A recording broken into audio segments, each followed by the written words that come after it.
So here I was, minding my own business, playing City Skylines, having kind of a chill day, as my Wednesday is basically my Saturday.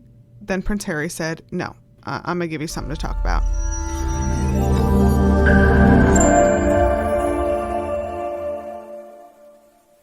As usual, if you like this video, please give it a thumbs up or leave a comment. Both help with engagement and helping this channel grow. Today, a spokesperson for the Sussexes confirmed that Prince Harry has filed a libel-type legal complaint with the British High Court against Associated Newspapers, which is the publishing house for the Daily Mail, Mail on Sunday, and Mail Online. Now, if this sounds familiar to you, it's because in January of 2021, Harry settled a similar legal complaint against A&L over defamatory stories about his relationship with the armed forces. And in December of 2021, Meghan Markle, Harry's wife, won a privacy and copyright infringement lawsuit against A&L, which resulted in Meghan receiving an undisclosed settlement, likely in the millions, and A&L having to pay Meghan's legal fees, which were estimated to have exceeded $2 million. I want to read to you this section of a Washington Post article because it's important. It goes, quote, "The Meghan Markle court victory was not that legally significant. The Mail on Sunday litigated a weak case, and they lost it without even managing to get to trial." The article goes on to say that, quote, "The senior editors would have been advised against publication of Meghan's letters to her father. The Mail on Sunday have very good lawyers, but they chose to publish anyway, knowing the legal risks." See, British tabloids are usually cowards. They find most of their fodder for comment in laughing at poor people or minor celebrities that do not have the financial means to take them on, even when they know they are taking legal risks in publishing defamatory articles. The British tabloids rarely, if ever, talk shit about people who can afford to take them on. But Harry and Meghan fall into a weird category as British royalty. We often talk about the invisible contract between the UK press, tabloid media included, and the senior members of the British royal family.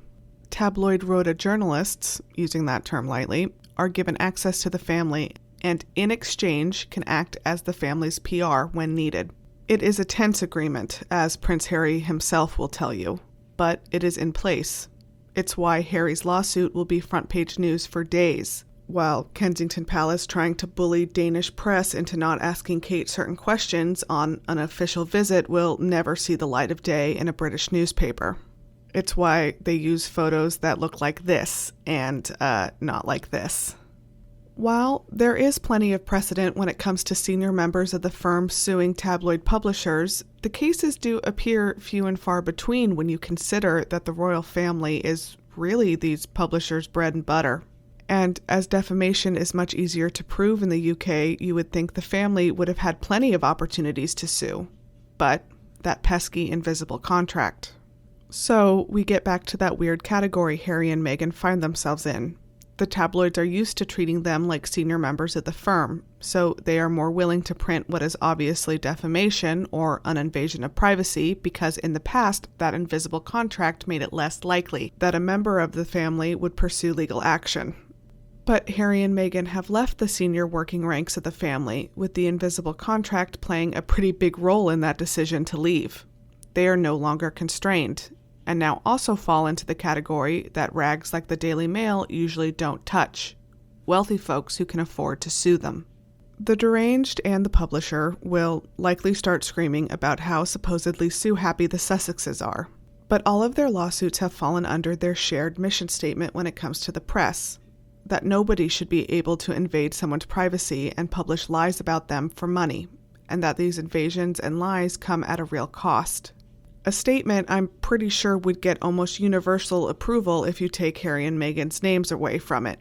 Freedom of the press does not give anyone the right to lie with impunity.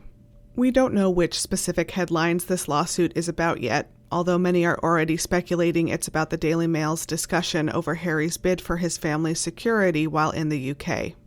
While of course A&L will continue to roll around in lawsuit headlines, I think the vast majority of folks again agree that the tabloid culture in the UK has gotten completely out of hand.